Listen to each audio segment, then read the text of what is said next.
거울 앞에 선 50대 중반의 한 남자가 있습니다. 아침 햇살이 비추는 욕실에서 그는 자신의 얼굴에 새겨진 주름을 하나하나 더듬어 봅니다. 이마에 깊은 선, 눈가에 잔주름, 입꼬리에 처진 선들. 이 모든 것이 세월의 흔적이라고 사람들은 말하지만 그에게 이 주름들은 단순한 시간의 기록이 아닙니다. 각각의 선 속에는 해결되지 않은 이야기들이, 아직도 답을 찾지 못한 질문들이, 그리고 외면해온 후회들이 깊이 새겨져 있습니다. 1987년 봄 서울의 한 대학 캠퍼스에서 그는 경영학 교과서를 펼쳐놓고 미래를 설계했습니다. 깔끔하게 정리된 노트, 색깔별로 구분된 형광펜, 완벽하게 계산된 학점 관리표. 그는 자신의 인생을 마치 기업의 사업 계획서처럼 작성했습니다. 5년 후에는 대기업 과장, 10년 후에는 부장, 20년 후에는 임원. 모든 것이 명확했고 모든 것이 논리적이었으며 모든 것이 통제 가능해 보였습니다. 그는 아폴론의 신전을 짓듯이 자신의 삶을 설계했습니다. 질서정연하게, 이성적으로, 완벽하게 말입니다. 하지만 지금 2025년 12월의 이른 아침 그는 깨닫습니다. 그 완벽한 계획표 위에 실제로 사라진 인생은 얼마나 다른지를요. 그가 세운 건축물은 겉으로는 멀쩡해 보였지만 내부는 온통 균열투성이었습니다.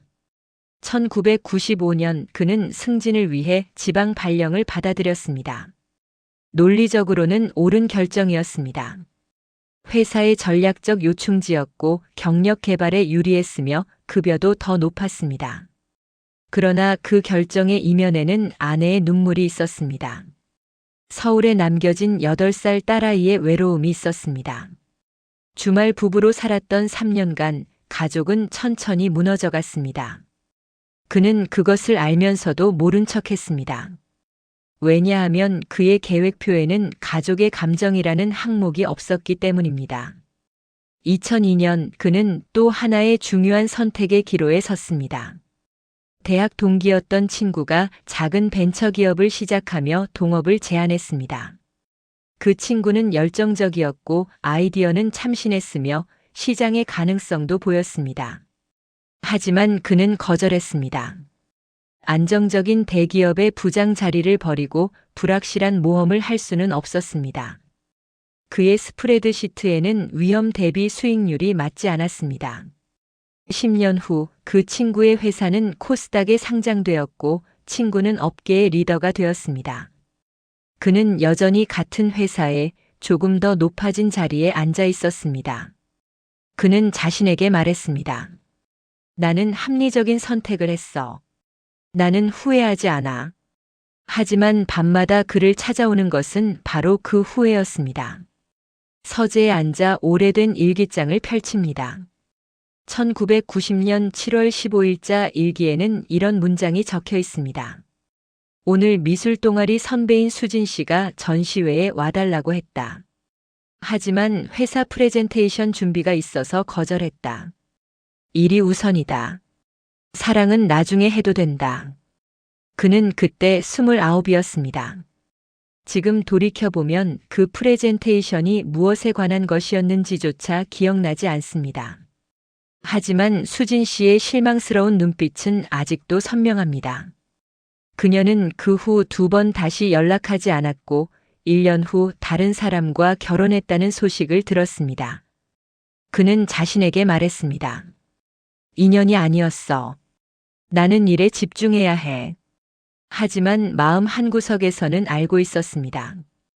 그것은 인연의 문제가 아니라 자신이 감히 마음을 열지 못한 두려움의 문제였다는 것을요. 2008년 금융위기 때 그는 회사에서 구조조정팀의 일원이 되었습니다. 20년을 함께 일한 동료들의 명단에 체크 표시를 해야 했습니다.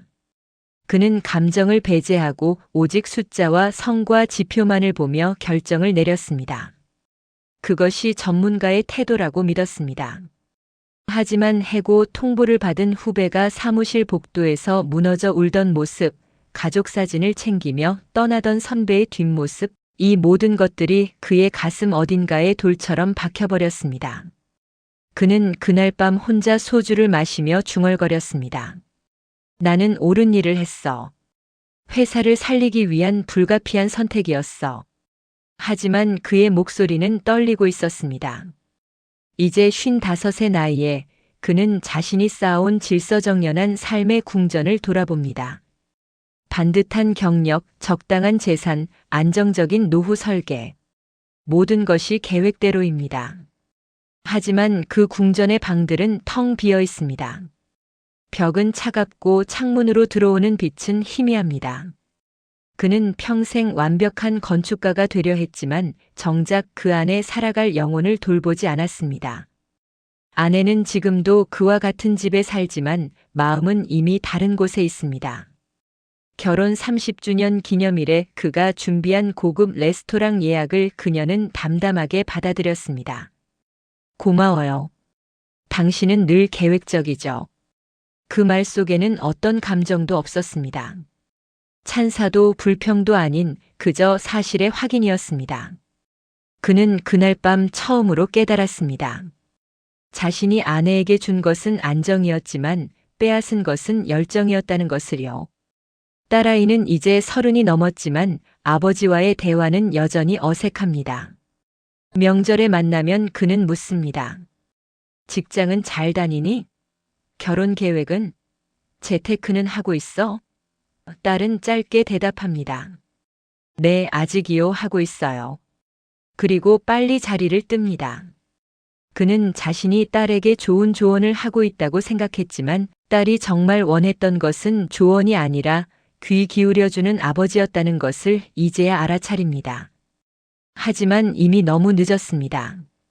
딸은 자신의 고민을 친구들과 나누지 아버지와는 나누지 않습니다. 회사에서도 마찬가지입니다. 그는 존경받는 임원이지만 사랑받는 리더는 아닙니다. 후배들은 그의 논리적인 판단력을 인정하지만 그와 함께 술을 마시며 속마음을 털어놓지는 않습니다. 퇴근 후 동료들이 모이는 자리에 그가 오면 분위기가 조금 경직됩니다. 그는 항상 옳은 말만 했지만 따뜻한 말은 하지 않았기 때문입니다. 2023년 가을 대학 동창회에 참석했을 때의 일입니다. 친구들은 각자의 인생을 이야기했습니다. 어떤 친구는 사업에 실패하고 재기한 이야기를, 어떤 친구는 이혼 후 새로운 사랑을 찾은 이야기를, 어떤 친구는 꿈을 좇아 늦게 시작한 화가로서의 삶을 이야기했습니다. 그들의 이야기에는 실패도 있었고 고통도 있었지만 무엇보다 생생한 삶의 온기가 있었습니다. 그의 차례가 되었을 때 그는 말했습니다. 나는 큰 탈 없이 잘 지내고 있어. 계획대로 살았고 곧 은퇴할 거야. 친구들은 고개를 끄덕였지만 그 후 대화는 다른 주제로 넘어갔습니다. 그의 이야기에는 아무도 궁금해할 만한 것이 없었기 때문입니다. 밤늦게 집으로 돌아오는 길, 그는 한강 다리를 건너며 멈춰 섰습니다. 강물은 어둠 속에서 출렁이고 있었습니다. 질서정연하지 않았고 예측 불가능했으며 통제할 수 없었습니다. 하지만 그것은 살아있었습니다. 그 순간 그는 자신의 삶이 얼마나 죽어있는지를 깨달았습니다. 그는 평생 강물을 콘크리트 수로로 만들려 했던 것입니다. 깔끔하고 정돈되고 안전하지만 생명력 없는 수로로 말입니다. 집에 돌아와 거실 소파에 앉아 그는 처음으로 자신에게 솔직해졌습니다. 나는 평생 질서를 쌓았지만 내 마음속은 언제나 혼돈이었다. 이제 와서 깨닫는다. 내 가장 큰 후회는 그때의 실패가 아니라 그 실패를 인정하지 않고 숨겨온 나 자신이다. 그는 자신이 두려워했던 것이 실패가 아니라 통제할 수 없는 감정이었다는 것을 알았습니다. 사랑, 열정, 분노, 슬픔, 이 모든 디오니소스적인 것들을 그는 위험하다고 여겨 억눌렀습니다. 그리고 그 대가로 지불한 것은 생생하게 살아있는 삶이었습니다. 서재 책장에는 프리드리히 니체의 비극의 탄생이 꽂혀 있습니다. 30년 전 대학 시절 교양 수업에서 구입했지만 제대로 읽어본 적이 없는 책입니다. 그는 책을 꺼내 펼쳤습니다. 먼지가 날렸고 누렇게 변한 페이지 사이로 한 문장이 눈에 들어왔습니다. 인간은 아폴론적 질서로만 살 수 없다. 디오니소스적 혼돈이 없다면 그것은 삶이 아니라 죽음이다. 그는 그 문장을 읽고 또 읽었습니다. 마치 30년 전부터 자신을 기다리고 있었던 메시지처럼 느껴졌습니다. 새벽 4시, 그는 여전히 잠들지 못한 채 창밖을 바라봅니다. 동이 트기 시작합니다. 아폴론의 시간이 다가오고 있습니다. 하지만 그는 이제 알고 있습니다. 진정한 삶은 빛 속에만 있는 것이 아니라 어둠 속에도 있다는 것을요. 질서 속에만 있는 것이 아니라 혼돈 속에도 있다는 것을요. 그리고 자신이 평생 외면해온 그 어둠과 혼돈 속에야말로 진짜 자신이 숨어 있었다는 것을 말입니다. 그는 천천히 일어나 다시 거울 앞에 섭니다. 같은 주름, 같은 얼굴, 하지만 이제는 다른 눈으로 봅니다.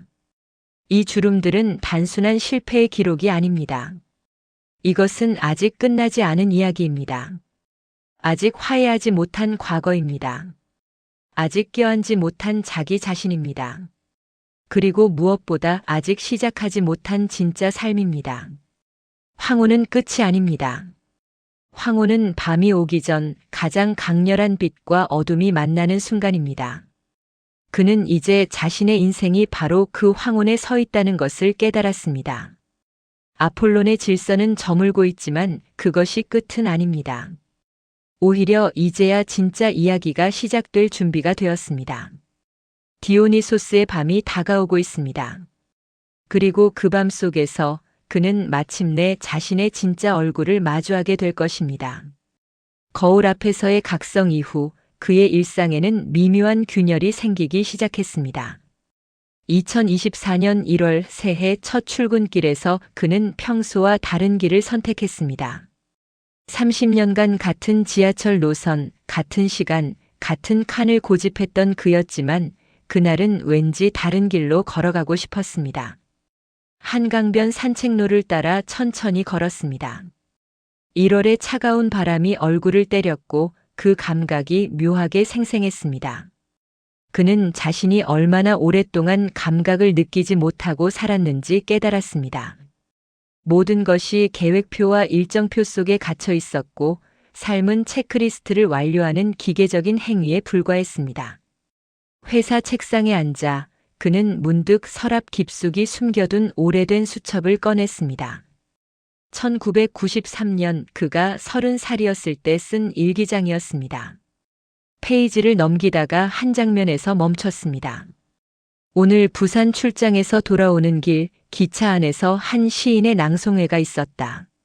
나는 그것을 시간 낭비라고 생각하며 노트북을 꺼내 보고서를 작성했다.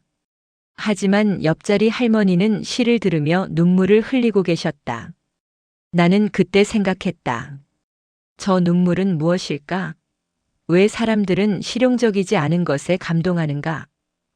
그는 그 질문에 답하지 못한 채 페이지를 넘겼고 32년을 살아왔습니다.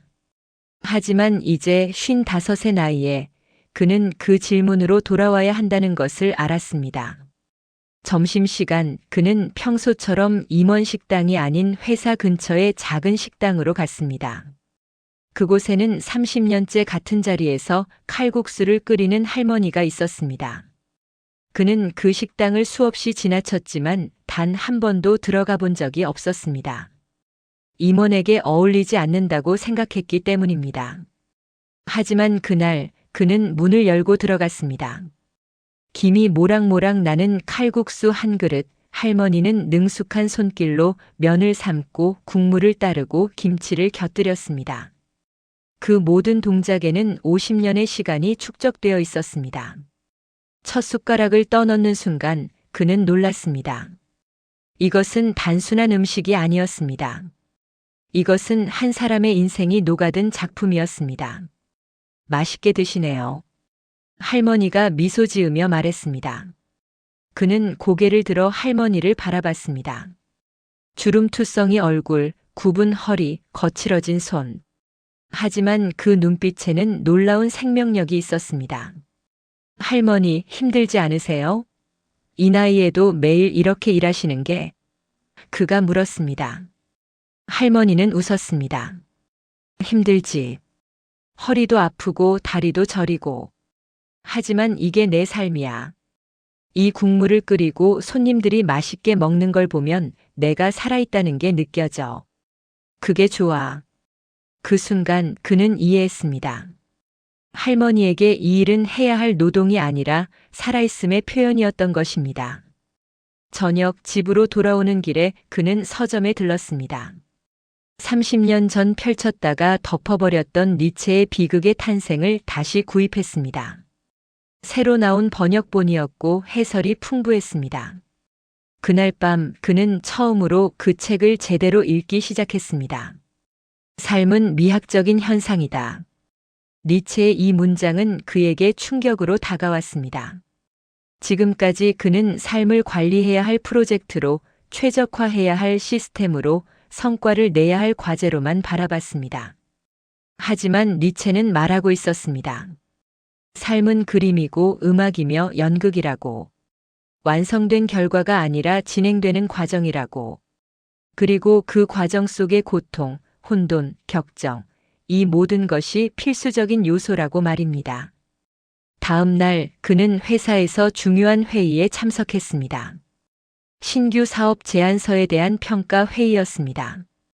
젊은 팀장이 열정적으로 프레젠테이션을 했습니다. 아이디어는 참신했지만 데이터는 부족했습니다. 시장 분석은 미흡했고 리스크 관리는 허술했습니다. 평소에 그라면 즉시 부결시켰을 것입니다. 이것은 논리적이지 않다. 근거가 약하다. 재검토하라. 하지만 그날 그는 다르게 말했습니다. 열정은 충분히 전달됩니다. 하지만 그 열정을 뒷받침할 구조가 필요합니다. 다시 준비해서 오세요. 그리고 이번엔 제가 함께 검토해 드리겠습니다. 회의실을 나서는 젊은 팀장의 얼굴에는 희망이 보였습니다. 그는 그 순간 깨달았습니다. 자신이 평생 죽여온 것은 다른 사람의 열정이었다는 것을요. 2월 어느 토요일 오후 그는 아내에게 제안했습니다. 여보, 오늘 저녁에 계획 없이 나가볼까요? 그냥 길을 걷다가 끌리는 식당에 들어가는 거예요. 아내는 놀란 표정으로 그를 바라봤습니다. 30년 결혼 생활에서 그가 계획 없이 무언가를 하자고 제안한 것은 처음이었기 때문입니다. 어디 아파요? 무슨 일 있어요? 아내가 걱정스럽게 물었습니다.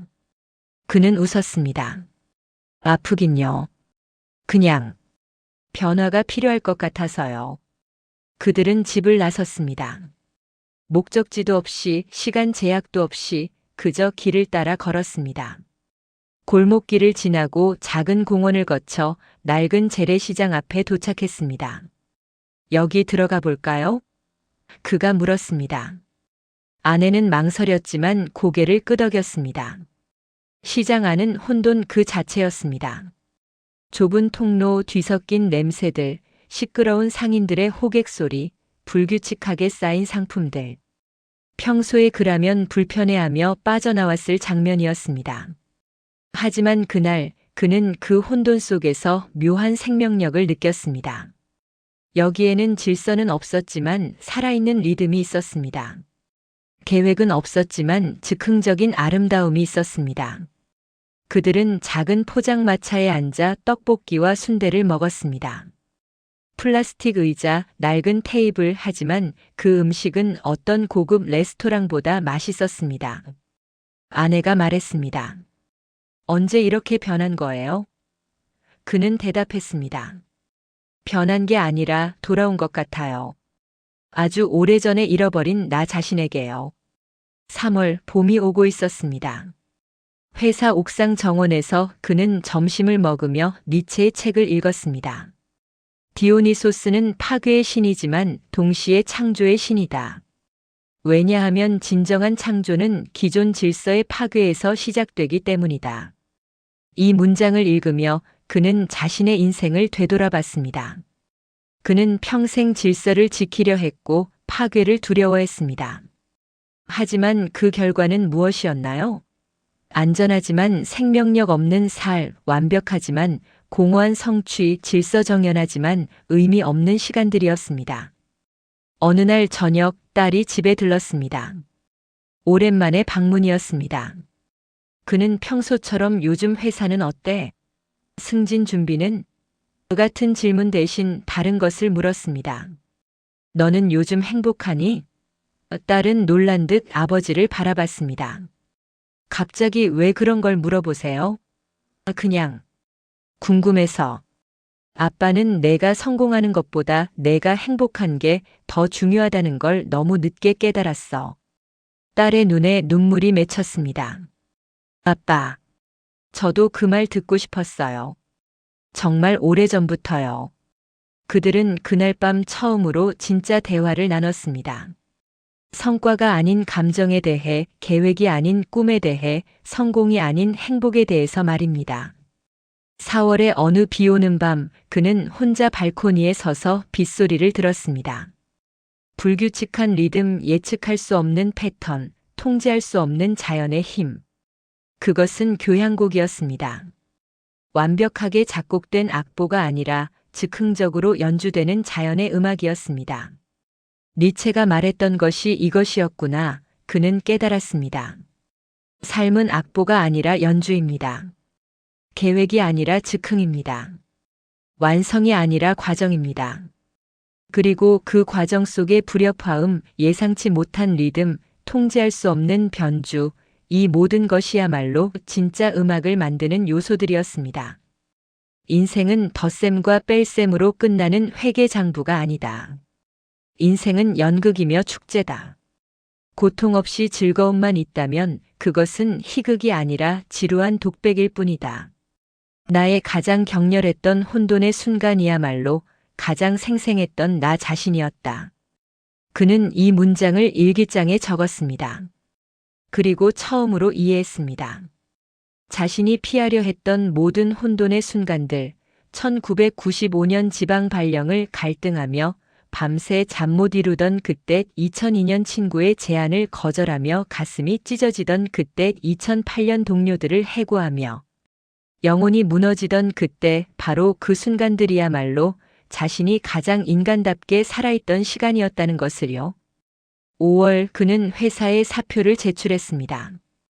2년 조기 퇴직이었습니다. 동료들은 놀랐고 상사는 만류했습니다. 지금 나가면 퇴직금이 줄어듭니다. 계산이 안 맞습니다. 그는 웃으며 대답했습니다. 계산이 맞지 않는 것이 때로는 가장 옳은 선택입니다. 저는 이제 계산기가 아니라 심장으로 살고 싶습니다. 그것은 그의 인생에서 가장 비논리적이고 가장 계획에 없던 하지만 가장 진실한 결정이었습니다. 디오니소스가 강림했습니다.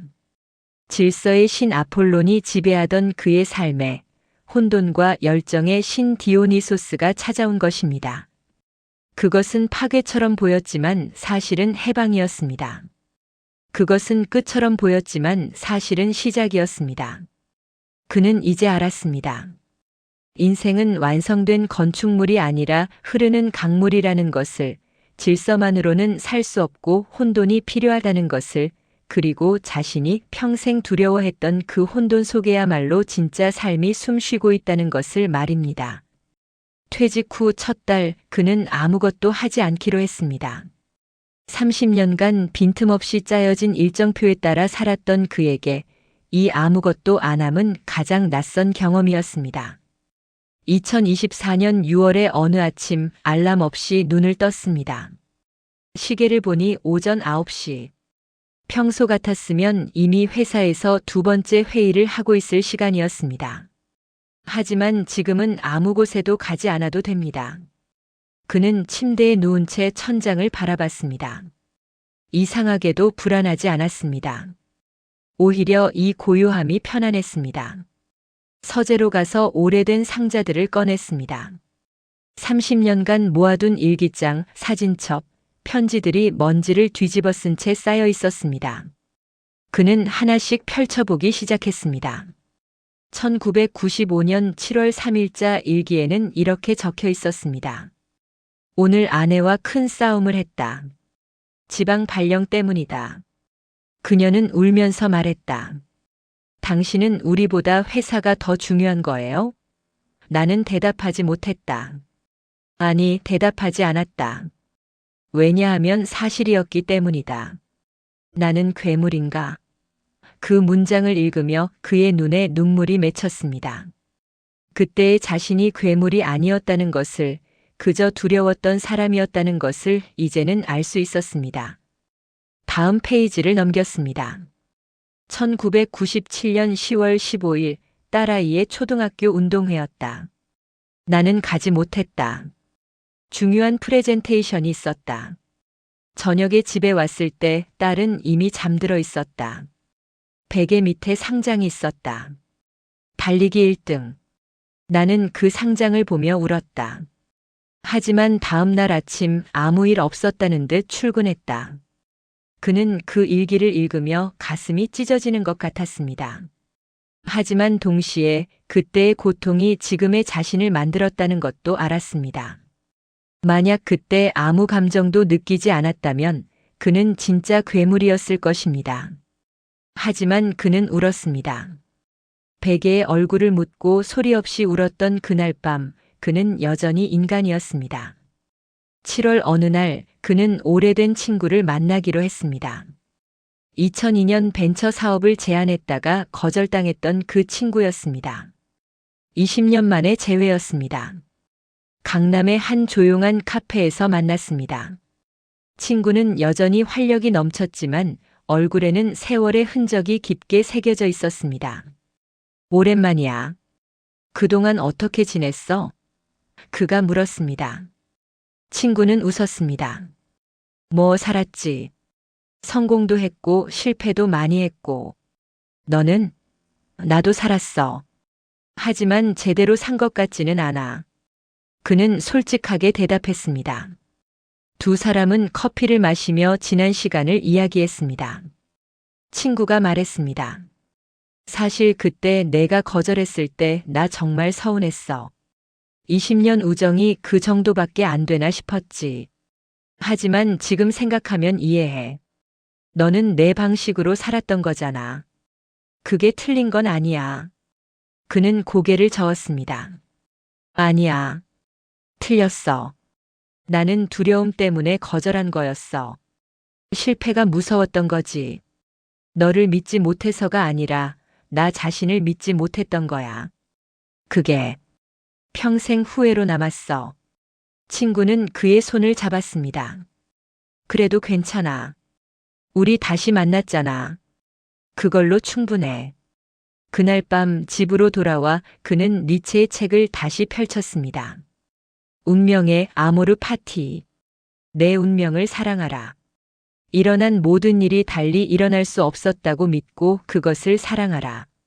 이 문장이 그의 가슴을 파고들었습니다. 지금까지 그는 과거를 고쳐야 할 실수로만 봤습니다. 그때 다르게 했더라면 하는 가정법으로 평생을 살았습니다. 하지만 니체는 말하고 있었습니다. 과거는 고칠 수 없고 고쳐서도 안 된다고. 왜냐하면 그 모든 실수와 고통이 지금의 나를 만들었기 때문이라고 말입니다. 8월 무더운 여름날 그는 혼자 부산으로 기차 여행을 떠났습니다. 1995년 지방 발령을 받고 처음 내려갔던 그곳이었습니다.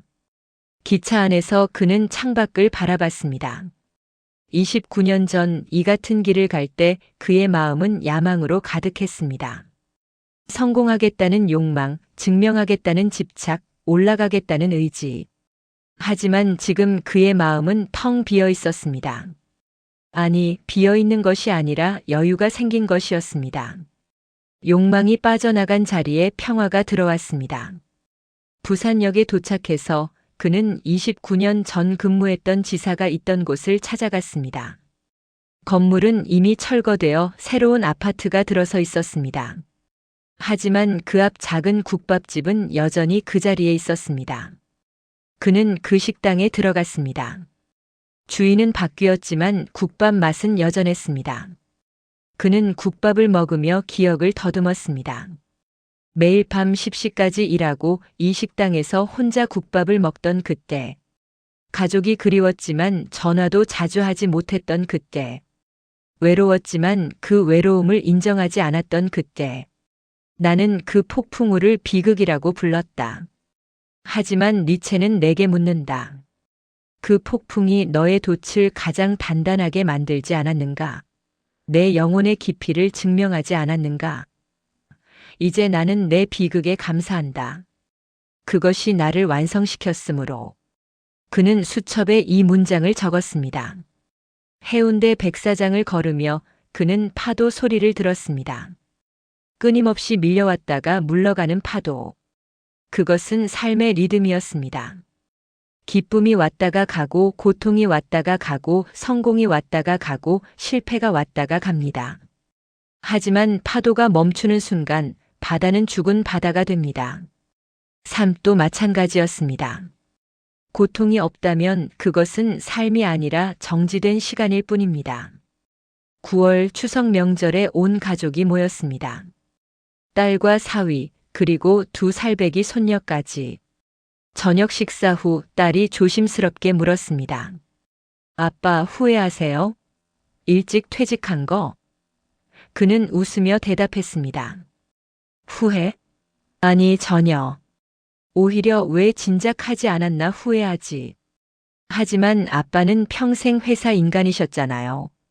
갑자기 변하신 게 신기해요. 딸의 말에 그는 잠시 생각했습니다. 변한 게 아니야. 깨달은 거지. 내가 평생 추구했던 것들이 사실은 진짜 내가 원하는 게 아니었다는 걸. 나는 성공을 원한 게 아니라 사랑받고 싶었던 거야. 인정을 원한 게 아니라 이해받고 싶었던 거고. 그런데 그걸 잘못된 방법으로 추구했던 거지. 손녀가 그의 무릎에 올라앉았습니다. 작은 손으로 그의 주름진 얼굴을 만지작거렸습니다. 할아버지, 얼굴에 금 많아. 아이의 순수한 말에 모두가 웃었습니다. 그는 손녀를 안으며 생각했습니다. 이 주름 하나하나가 이야기입니다. 이 주름이 없었다면 지금 이 순간의 기쁨도 없었을 것입니다. 고통이 깊었기에 행복도 깊은 법입니다. 10월 어느 날 그는 2008년 구조조정 때 해고했던 후배를 우연히 만났습니다. 지하철역 앞에서였습니다. 후배는 그를 알아봤지만 피하려는 기색이 역력했습니다. 그는 후배를 불렀습니다. 김 과장 잠깐만요. 후배는 멈춰 섰습니다. 어색한 침묵이 흘렀습니다. 그는 먼저 입을 열었습니다. 그때 일 정말 미안했습니다. 당신을 해고하면서도 나는 그것이 합리적 결정이라고 스스로를 속였어요. 하지만 사실은 나도 괴로웠습니다. 당신이 짐을 싸서 나가는 모습을 보며 내 영혼 한 조각이 같이 떠나가는 것 같았어요. 후배의 눈에 눈물이 맺혔습니다. 저도 처음엔 정말 원망했습니다. 부장님을 증오했어요. 하지만 시간이 지나면서 알았습니다. 부장님도 선택의 여지가 없었다는 걸. 그리고 사실 그 일이 제게는 전환점이 됐어요. 저는 그 후 작은 사업을 시작했고 지금은 제 회사를 운영하고 있습니다. 만약 해고되지 않았다면 저는 평생 회사원으로만 살았을 거예요. 그러니까 감사합니다. 두 사람은 서로를 껴안았습니다. 16년 만에 화해였습니다. 집으로 돌아오는 길 그는 눈물을 흘렸습니다. 하지만 그것은 슬픔의 눈물이 아니었습니다. 해방의 눈물이었습니다. 16년간 가슴에 박혀있던 가시가 빠져나간 것입니다. 그는 깨달았습니다. 용서는 과거를 지우는 것이 아니라 과거에 새로운 의미를 부여하는 것임을. 그 고통스러운 결정이 결국 두 사람 모두를 성장시켰다는 것을 알았습니다. 11월 그는 수진 씨를 찾아보기로 했습니다. 35년 전 사랑했지만 선택하지 못했던 그 여자. SNS를 통해 연락처를 찾아 조심스럽게 메시지를 보냈습니다. 안녕하세요, 수진 씨. 기억하실지 모르겠지만 저 90년대 미술 동아리에서 같이 활동했던 사람입니다. 오랜만에 안부 여쭤봅니다. 일주일 후 답장이 왔습니다. 기억하죠? 그때 제 전시회에 오지 않으셨던 분. 왜 갑자기요? 그는 솔직하게 답했습니다. 사과하고 싶어서요. 35년 늦었지만요. 12월 서울의 한 카페에서 그들은 만났습니다. 수진 씨는 여전히 화가로 활동하고 있었고 15년 전 이혼 후 혼자 살고 있었습니다. 그때 왜 안 오셨어요? 그녀가 물었습니다. 그는 대답했습니다. 두려웠어요. 당신의 열정이 무서웠어요. 나는 모든 것을 통제하고 싶어 했는데 당신은 통제할 수 없는 사람이었으니까요. 그게 매력적이면서도 두려웠어요. 수진 씨는 고개를 끄덕였습니다. 알아요. 그래서 더 이상 연락 안 했던 거예요. 당신은 당신의 길이 있었고 나는 나의 길이 있었으니까요. 하지만 솔직히 가끔 생각했어요. 그때 우리가 함께였다면 어땠을까? 후회하세요? 그가 물었습니다. 그녀는 웃었습니다. 아니요. 후회는 없어요. 왜냐하면 그 일이 없었다면 제 그림도 달라졌을 테니까요. 제 가장 좋은 작품들은 모두 상처에서 나왔어요. 사랑의 아픔, 이별의 고통, 외로움의 깊이. 그게 없었다면 나는 평범한 화가였을 거예요. 그 말을 듣는 순간 그는 완전히 이해했습니다. 니체가 말한 것을 디오니소스적 긍정을 비극의 아름다움을 말입니다. 그날 밤 일기장에 그는 마지막 문장을 적었습니다. 나는 이제 내 비극에 감사한다. 1995년의 외로움, 2002년의 후회, 2008년의 죄책감, 이 모든 것이 나를 깎아내고 다듬어서 지금의 나를 만들었다. 쓴 맛이 없으면 단맛도 없듯이 고통이 없으면 기쁨도 없다. 나는 더 이상 과거를 바꾸고 싶지 않다. 왜냐하면 그 과거가 그 비극이 바로 나이기 때문이다. 감사합니다. 나의 모든 고통이여. 당신들이 나를 인간으로 만들었습니다. 2025년 1월 새해가 밝았습니다. 그는 평생 처음으로 새해 계획을 세우지 않았습니다. 목표도 일정표도 달성 기준도 없었습니다. 대신 그는 캔버스 한 장을 샀습니다.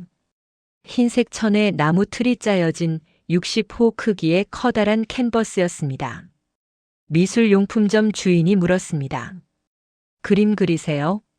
아니요, 이제 시작하려고요. 나이가 어떻게 되시는데요?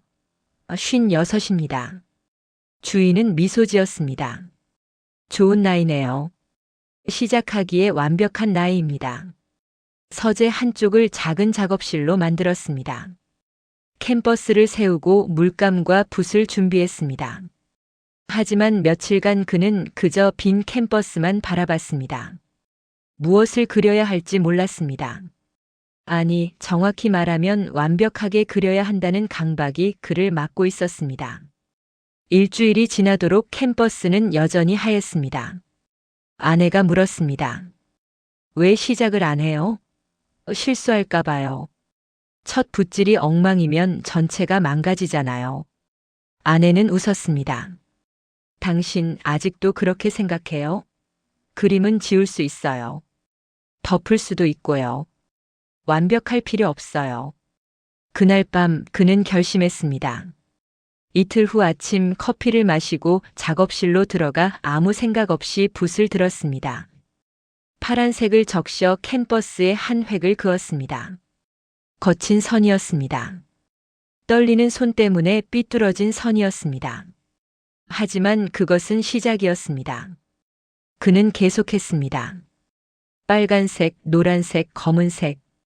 계획 없이, 의도 없이 그저 느낌대로 색을 칠했습니다. 3시간이 지나고 나서 그는 한 걸음 물러나 자신의 그림을 바라봤습니다. 그것은 형편없었습니다.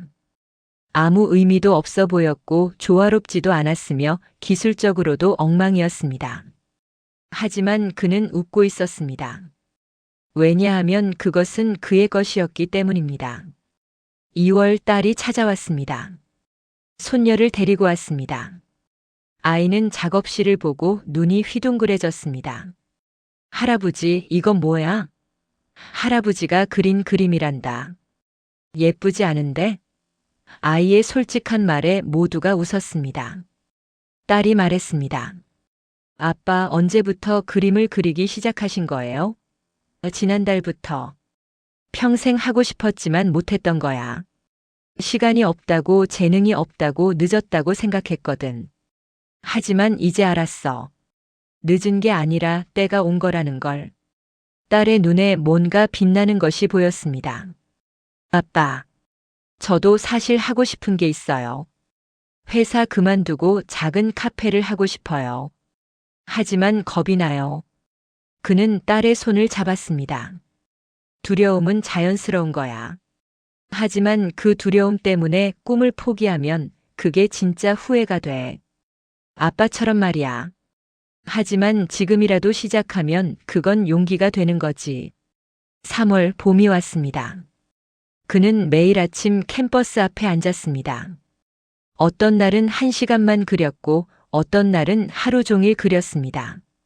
규칙도 없었고 강제도 없었으며 평가도 없었습니다. 그저 그리고 싶을 때 그렸습니다.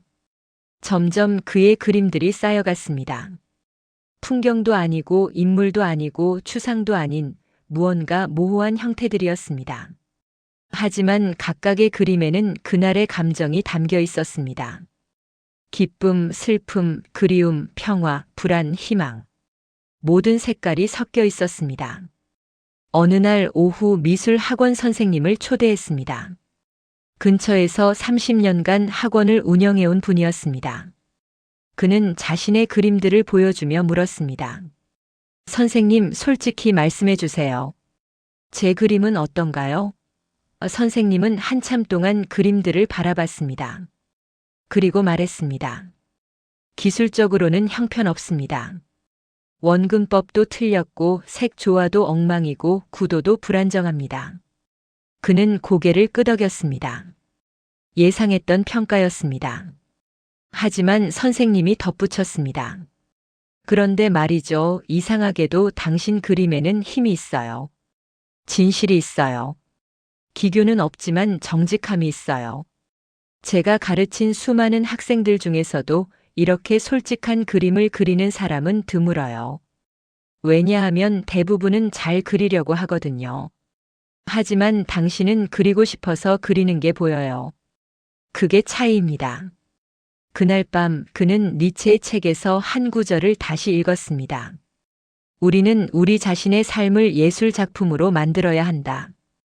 완벽한 작품이 아니라 진실한 작품으로 말이다. 그는 이해했습니다. 인생은 완성된 박물관 그림이 아니라 지금도 그려지고 있는 작업실 캠퍼스라는 것을요.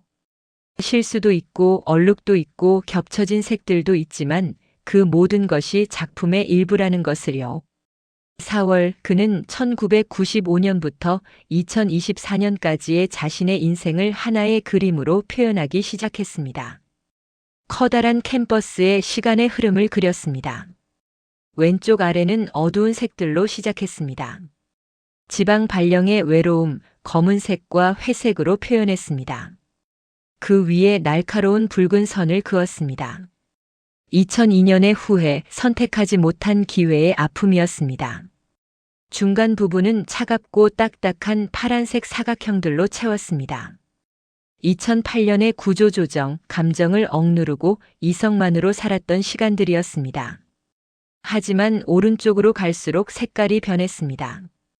따뜻한 주황색이 나타나고 부드러운 녹색이 퍼지고 밝은 노란색이 번졌습니다. 2024년부터 지금까지 깨어나는 시간들이었습니다. 그림을 그리면서 그는 깨달았습니다. 어두운 부분이 없었다면 밝은 부분도 빛나지 못했을 것이라는 것을요.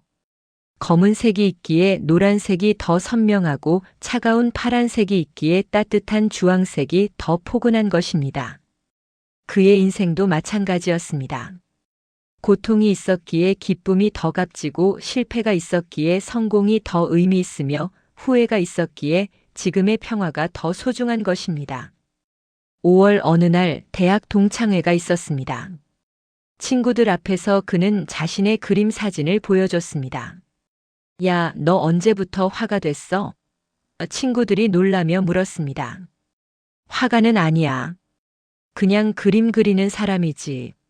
차이가 뭔지 알아? 화가는 남에게 보여주려고 그리지만 나는 나를 위해 그려. 평가받으려고 하는 게 아니라 표현하고 싶어서 하는 거야. 한 친구가 진지하게 물었습니다. 후회 안 해? 진작 시작하지 못한 거? 그는 고개를 저었습니다. 아니, 전혀. 왜냐하면 지금이 딱 맞는 시간이거든. 30년 전에 시작했다면 나는 이것도 경쟁으로 만들었을 거야. 더 잘 그려야 한다, 인정받아야 한다, 팔아야 한다. 하지만 지금은 그냥 즐겨. 그게 더 중요해. 6월 딸이 사표를 냈다는 연락을 해왔습니다. 카페를 시작하기로 결심했다는 것입니다. 아빠, 무섭지만 해보려고요. 아빠처럼요. 그는 딸에게 말했습니다. 실패할 수도 있어. 힘들 수도 있고. 하지만 그게 삶이야. 완벽하게 계획된 삶은 삶이 아니라 감옥이야. 아빠가 평생 살았던 감옥처럼 말이지. 너는 자유롭게 살아. 넘어져도 괜찮아. 그게 너의 그림이 될 테니까. 딸은 전화기 너머에서 울었습니다. 고마워요, 아빠. 이런 말씀 해주셔서요. 7월 그는 자신의 인생 그림을 완성했습니다. 3미터 길이의 커다란 캔버스에 펼쳐진 색채의 향연이었습니다. 누군가는 이것을 혼란스럽다고 할 수도 있었습니다. 조화롭지 않다고 일관성이 없다고 말할 수도 있었습니다. 하지만 그에게 이것은 완벽했습니다. 왜냐하면 이것이 바로 그의 인생이었기 때문입니다. 질서정연하지 않고 예측 가능하지 않으며 완벽하게 설계되지 않은 하지만 살아있는 인생 말입니다. 그림 아래에 그는 제목을 붙였습니다. 미완의 걸작, 나의 인생. 아내가 물었습니다. 왜 미완이에요? 다 그렸잖아요. 그는 웃으며 대답했습니다. 인생은 죽을 때까지 완성되지 않으니까요. 이 그림도 마찬가지예요. 나는 계속 여기에 색을 더할 거예요. 새로운 경험이 생길 때마다 새로운 감정을 느낄 때마다 말이죠. 완성된 그림은 죽은 그림이에요. 하지만 미완의 그림은 살아있는 그림이죠. 8월 작은 동네 카페에서 그는 생애 첫 개인전을 열었습니다. 초대장을 보내지도 않았고 홍보도 하지 않았습니다. 그저 카페 주인에게 부탁해서 한 달간 벽에 그림을 걸어둔 것뿐이었습니다. 하지만 놀랍게도 사람들이 찾아왔습니다. 동네 주민들, 우연히 들른 손님들, 그리고 소문을 듣고 온 사람들. 한 중년 여성이 그의 인생 그림 앞에서 한참을 서 있었습니다. 그녀의 눈에 눈물이 맺혔습니다. 이 그림, 제 인생 같아요. 엉망이지만 아름다워요. 그는 그녀에게 말했습니다. 맞아요. 우리 인생은 모두 그래요. 완벽한 그림은 없어요. 하지만 각자의 그림은 유일해요. 그리고 그 유일함이 바로 아름다움이에요. 9월 손녀가 유치원에서 그림을 그려왔습니다. 온갖 색깔이 뒤범벅된 무엇을 그린 건지 알 수 없는 그림이었습니다. 할아버지, 이거 우리 가족이야. 아이가 자랑스럽게 말했습니다. 그는 그림을 자세히 봤습니다. 큰 동그라미가 아빠, 작은 동그라미가 엄마, 더 작은 동그라미가 자기 자신일 것입니다. 비율도 안 맞고 색깔도 이상하고 형태도 엉망이었습니다. 하지만 그것은 세상에서 가장 아름다운 그림이었습니다. 정말 멋지구나. 할아버지도 이렇게 그리고 싶어. 그가 말했습니다. 할아버지도 그릴 수 있어. 쉬워. 아이의 순수한 격려에 그는 웃었습니다. 그렇습니다. 쉬운 것입니다. 평가를 내려놓고 완벽을 포기하고 그저 표현하면 되는 것입니다. 10월 니체의 책을 다시 펼쳤습니다. 너 자신이 되어라. 내가 지금까지 해온 것, 생각해온 것, 배워온 것 모두는 내가 무엇이 아닌지를 발견하기 위한 과정이었다. 이 문장을 읽으며 그는 깊이 공감했습니다. 30년간의 회사 생활, 그것은 자신을 찾기 위한 과정이었습니다. 실패와 후회, 그것들도 자신을 알아가는 과정이었습니다. 이제 그는 알았습니다. 자신이 누구인지를, 무엇을 원하는지를, 어떻게 살고 싶은지를 말입니다. 11월의 어느 저녁 서재에서 그는 자신의 그림들을 하나하나 바라봤습니다. 거칠고 서툴고 완벽하지 않은 그림들. 하지만 그 속에는 진실이 있었습니다. 자신의 영혼이 담겨 있었습니다. 인생은 완벽하게 칠해진 그림이 아니다. 거친 붓 자국과 겹쳐진 색채가 가득한 추상화다. 나는 이제 내 그림의 결점들을 지우지 않겠다. 내 삶의 모든 흉터와 실수까지 껴안고 나는 이것을 사랑한다. 고 외치겠다. 이것이 나의 유일한 예술이다. 그는 이 문장을 큰 종이에 써서 작업실 벽에 붙였습니다. 12월 31일 한 해의 마지막 밤. 그는 새로운 캔버스를 준비했습니다. 내년을 위한 캔버스였습니다. 하지만 이번엔 미리 계획하지 않았습니다. 무엇을 그릴지, 어떤 색을 쓸지, 어떤 주제를 담을지 정하지 않았습니다. 그저 빈 캔버스를 세워두고 내일이 오기를 기다렸습니다. 내일의 자신이 무엇을 느낄지, 무엇을 표현하고 싶을지, 그것은 내일의 자신이 결정할 것입니다. 인생은 미리 그려놓은 밑그림이 아니라 매 순간 즉흥적으로 그려가는 라이브 페인팅이니까요. 그리고 그 불확실성이야말로 가장 아름다운 것이니까요. 2025년 새해 첫날, 그는 새벽 5시에 눈을 떴습니다.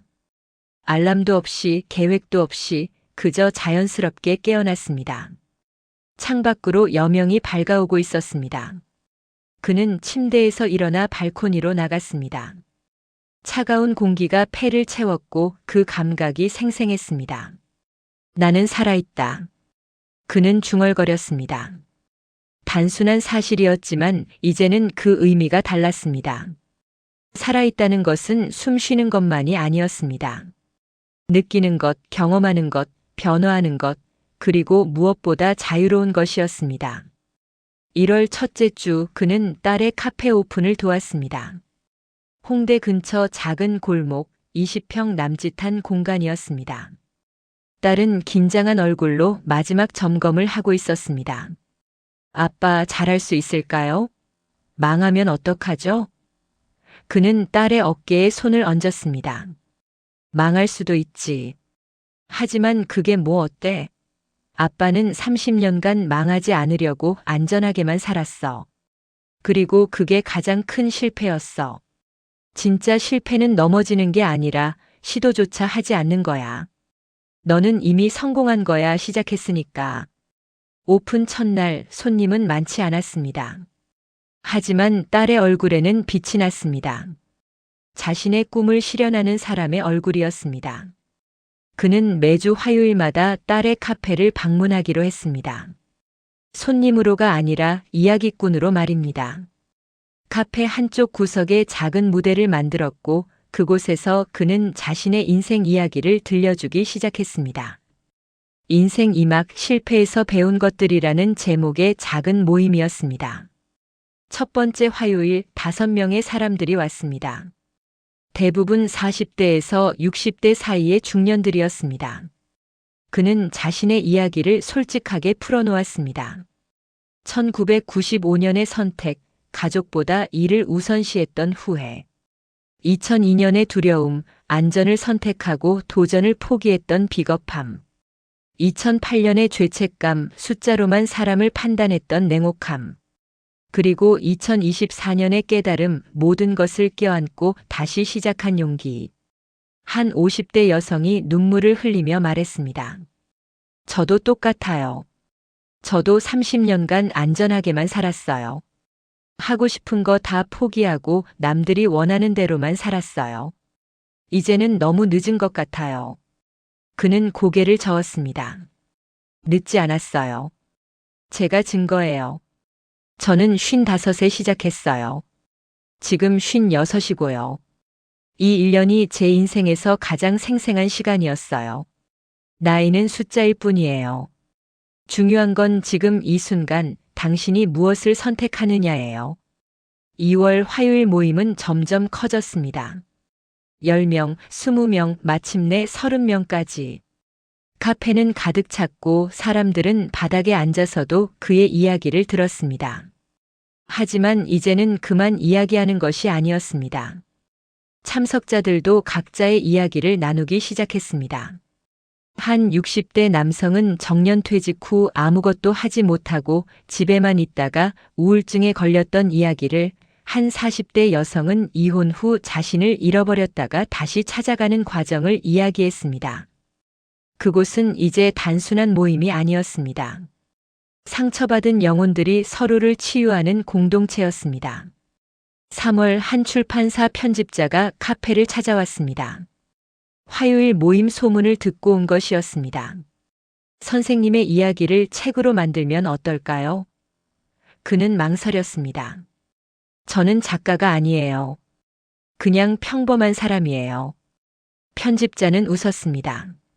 바로 그래서 필요한 거예요. 완벽한 사람의 성공담이 아니라 실패했던 사람의 재기 이야기. 넘어졌다가 다시 일어난 사람의 진실한 고백. 그게 지금 사람들이 필요로 하는 거예요. 4월부터 그는 글을 쓰기 시작했습니다. 매일 아침 2시간씩 자신의 삶을 되돌아보며 한 문장씩 적어 나갔습니다. 그림을 그릴 때처럼 완벽하게 쓰려고 하지 않았습니다. 그저 진실하게, 솔직하게 자신의 목소리로 썼습니다. 나의 인생은 덧없다고 단정하기에는 아직 이르다. 나는 이제 아폴론의 냉정한 심판자가 아닌 디오니소스의 열정적인 축제 참여자다. 두려움 없이, 후회 없이 지금부터 내 삶을 기쁘게 낭비하겠다. 이것이 내가 세상에 남길 가장 위대한 가르침이다. 이 문장으로 그는 책의 마지막 장을 시작했습니다. 5월 어느 토요일 손녀가 유치원 친구들과 함께 집에 놀러 왔습니다. 5살배기 아이들 7명이 거실을 뛰어다녔습니다. 시끄럽고 어질러지고 혼란스러웠습니다. 예전에 그라면 견딜 수 없었을 상황이었습니다. 하지만 지금의 그는 웃으며 바라봤습니다. 할아버지, 우리랑 같이 놀아요.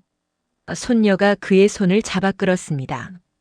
그는 아이들과 함께 바닥에 앉아 블록을 쌓았습니다.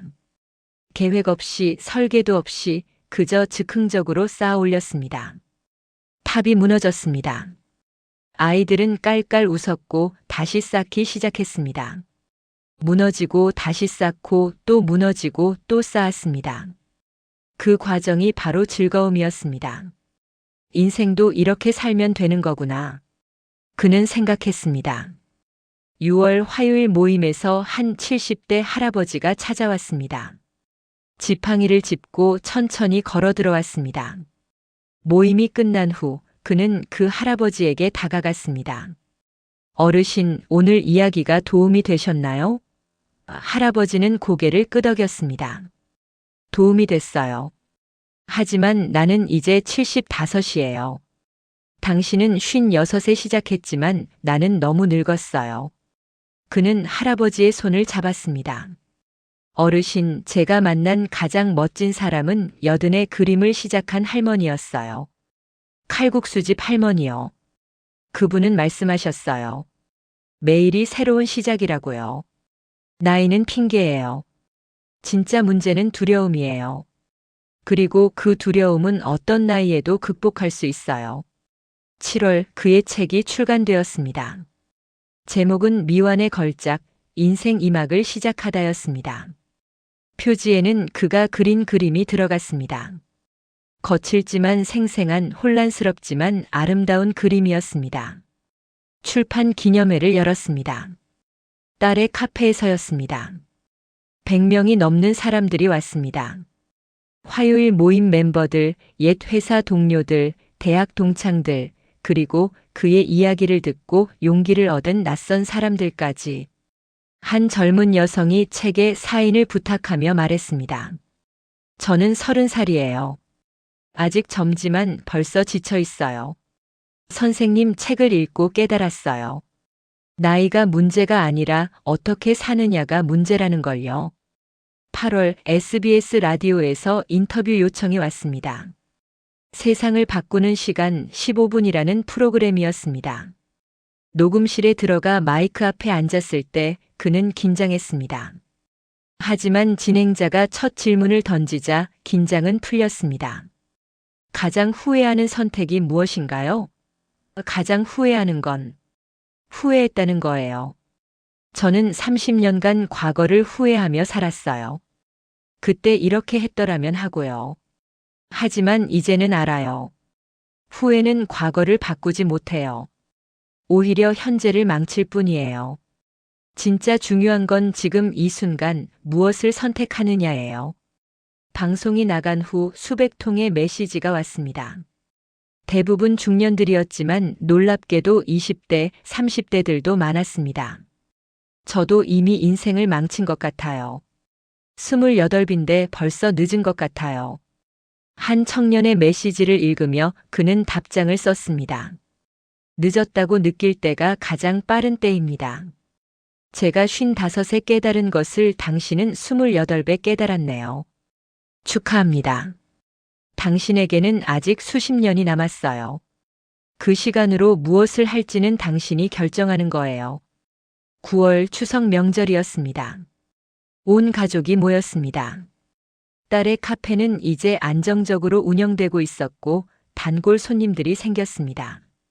사위는 처음에 반대했지만 지금은 주말마다 카페를 돕고 있었습니다. 손녀는 우리 엄마 카페 최고야 라고 자랑했습니다. 아내는 최근 동네 복지관에서 노인들을 위한 원예 치료 프로그램을 시작했습니다. 당신 덕분이에요. 아내가 말했습니다. 당신이 변하는 걸 보면서 나도 뭔가 하고 싶어졌어요. 30년 동안 집에만 있었는데 이제는 나가서 사람들을 만나고 싶더라고요. 저녁 식사 후 가족들은 거실에 둘러앉았습니다. 그는 가족들에게 말했습니다. 내가 너희에게 미안한 게 많아. 좋은 아버지, 좋은 남편이 아니었어. 늘 일만 생각하고 너희 감정은 신경 쓰지 않았지. 하지만 이제는 달라지고 싶어. 아니, 달라졌어. 남은 시간 동안 나는 너희와 함께 웃고 싶어. 함께 울고 싶고 함께 살고 싶어. 진짜로 말이야. 딸이 아버지를 껴안았습니다. 아빠, 이미 충분히 변하셨어요. 그리고 우리는 아빠를 사랑해요. 완벽하지 않아도요. 10월 화요일 모임 1주년이었습니다. 이제 모임은 너무 커져서 카페에서 감당할 수 없었습니다. 근처 문화센터를 빌렸습니다. 200명이 넘는 사람들이 모였습니다. 그는 무대에 올라 말했습니다. 1년 전 저는 그저 제 이야기를 나누고 싶었어요. 제가 겪은 실패를, 후회를, 그리고 깨달음을 말이죠. 하지만 놀라운 일이 일어났어요. 여러분이 각자의 이야기를 나누기 시작한 거예요. 그리고 우리는 함께 치유되었어요. 이제 저는 알아요. 우리는 혼자가 아니라는 걸요. 우리 모두는 같은 길을 걷고 있어요. 불완전하지만 아름다운 삶의 길을 말이죠. 한 참석자가 질문했습니다. 선생님, 이제 행복하세요? 그는 잠시 생각했습니다. 행복이 뭔지 모르겠어요. 예전에 저는 행복을 목표 달성, 성공, 인정이라고 생각했어요. 하지만 지금은 행복은 상태가 아니라 태도인 것 같아요. 슬플 때도 있고 외로울 때도 있고 불안할 때도 있어요. 하지만 그 모든 것을 받아들일 수 있어요. 저항하지 않고 회피하지 않고 그냥 느낄 수 있어요. 그게 진짜 행복인 것 같아요. 삶을 온전히 경험할 수 있는 자유 말이에요. 11월 그는 새로운 프로젝트를 시작했습니다. 인생 2막 아카데미라는 온라인 강의였습니다. 매주 한 번 1시간씩 인생의 후반부를 어떻게 의미 있게 살 것인가에 대해 이야기했습니다. 니체의 철학을 기반으로 하지만 일상의 언어로 풀어냈습니다. 첫 강의 제목은 아모르 파티, 내 운명을 사랑하라였습니다. 1000명이 넘는 사람들이 등록했습니다. 댓글창에는 감사의 메시지가 넘쳤습니다. 60대 주부입니다. 인생이 끝났다고 생각했는데 이제 시작이라는 걸 알았어요. 40대 직장인입니다. 퇴직이 두려웠는데 이제는 기대돼요. 12월 한 해의 마지막 화요일 모임이었습니다. 그는 무대에 올라 이렇게 말했습니다. 오늘이 올해 마지막 모임이에요. 하지만 끝이 아니에요. 시작이에요. 여러분 각자의 축제가 시작되는 거예요. 저는 여러분에게 답을 줄 수 없어요. 하지만 용기는 줄 수 있어요. 시작할 용기, 실패할 용기, 다시 일어날 용기. 그리고 무엇보다 자신을 사랑할 용기 말이에요. 여러분의 인생은 아직 끝나지 않았어요. 가장 아름다운 장면이 아직 그려지지 않았어요. 그리고 그 장면을 그릴 사람은 바로 여러분이에요. 12월 31일 제야의 종소리가 울리기 직전. 그는 가족들과 함께 거실에 앉아 있었습니다. TV에서는 보신각 타종 준비가 한창이었습니다. 딸이 물었습니다. 아빠, 새해 소원 있으세요? 그는 웃으며 대답했습니다. 소원?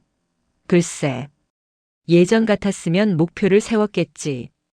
이것 달성하고 저것 성취하고. 하지만 지금은 그냥 살고 싶어. 매 순간을 온전히 경험하며 살고 싶어. 웃을 때는 진심으로 웃고 울 때는 진심으로 울고. 그렇게 살고 싶어. 그게 내 유일한 소원이야. 종이 울렸습니다. 새해가 밝았습니다. 하지만 그에게 이것은 단순한 연도의 변화가 아니었습니다. 이것은 매일매일의 축제였습니다. 디오니소스의 축제, 삶 자체를 찬양하는 축제였습니다. 그는 이제 알았습니다. 인생은 완성되어야 할 프로젝트가 아니라 즐겨야 할 춤이라는 것을요. 실수해도 괜찮고 넘어져도 괜찮으며 때로는 리듬을 놓쳐도 괜찮다는 것을요. 중요한 건 계속 춤추는 것, 계속 살아가는 것, 그리고 그 모든 순간을 사랑하는 것이었습니다. 그는 창밖을 바라봤습니다. 새해의 첫 눈이 내리고 있었습니다. 하얀 눈송이들이 어둠 속에서 춤추고 있었습니다. 계획도 없이 목적지도 없이 그저 바람이 이끄는 대로 날아가는 눈송이들. 그것이 바로 삶이었습니다. 그리고 그것이 바로 아름다움이었습니다. 그는 가족들에게 말했습니다. 밖에 나가볼까? 눈을 맞으며 걷자. 그들은 코트를 입고 밖으로 나갔습니다. 차가운 공기, 하얀 눈, 가족의 웃음소리. 이 모든 것이 완벽했습니다. 완벽하게 계획되어서가 아니라 완벽하게 즉흥적이었기 때문에 말입니다. 축제는 이제 막 시작되었습니다. 그의 인생 2막, 아니 3막, 4막. 몇 막이든 상관없었습니다. 막이 내릴 때까지 그는 춤출 것입니다. 노래할 것입니다. 그리고 외칠 것입니다. 나는 나의 운명을 사랑한다.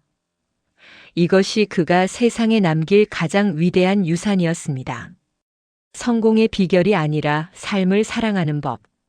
완벽함의 추구가 아니라 불완전함의 포옹. 그리고 무엇보다 끝이 아니라 시작이라는 믿음이었습니다.